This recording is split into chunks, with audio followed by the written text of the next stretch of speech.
Warning, the following video may or may not contain spoilers.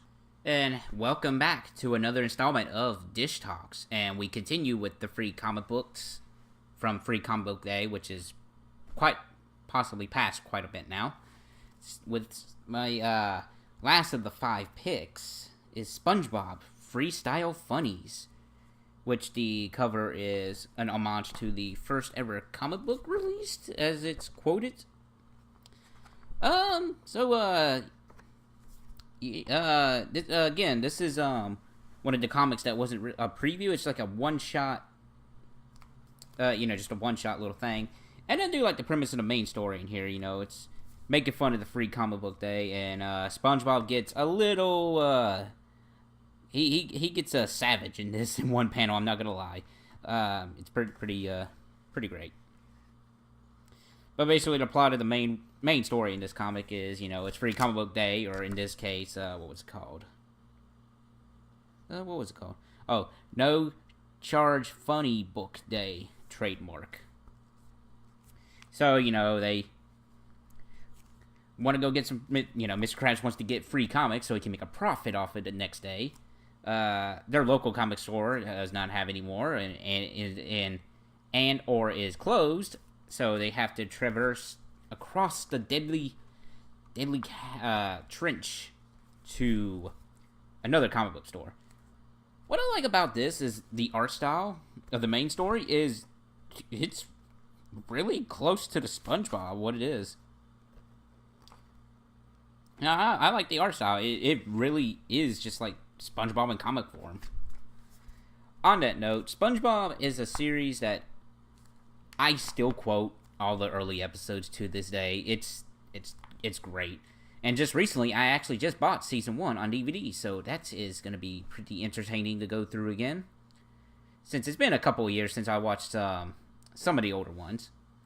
I'm like a lot of people, the newer episodes just don't seem as great. I'm not saying, well, some of them are...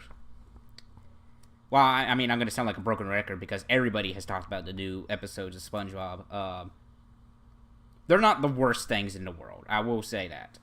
And I haven't seen every single episode of the newer seasons, so I can't judge those seasons fairly.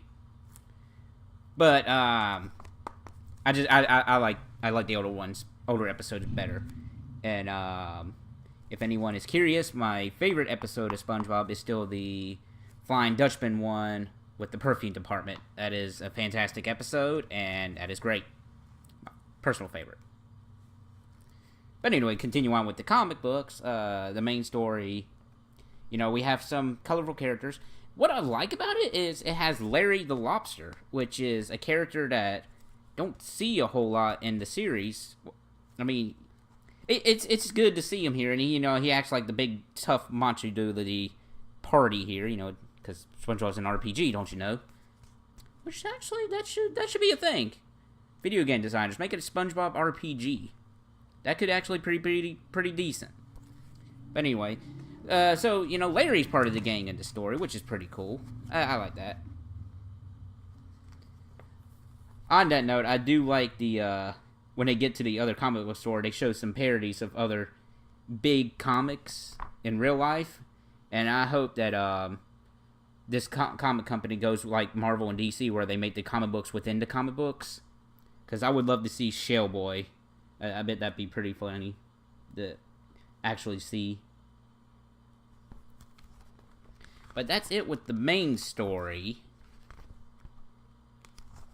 And then there's a couple of other little mini stories here. Some all about water sprouts, which is, just a little scientific thing. And then a silly children's kind of drawn little short about Mermaid Man and Barnacle Boy, and then one about, at the very last page, a joke with Plankton. It's this is a good comic for Free Comic Book Day. And if it's a one-shot, then, it's even more desirable to hunt one down. So, SpongeBob Freestle Funnies, I do recommend it. It's a good one. If you happen to see one, it might not be free anymore, but I do recommend picking it up. And my leg.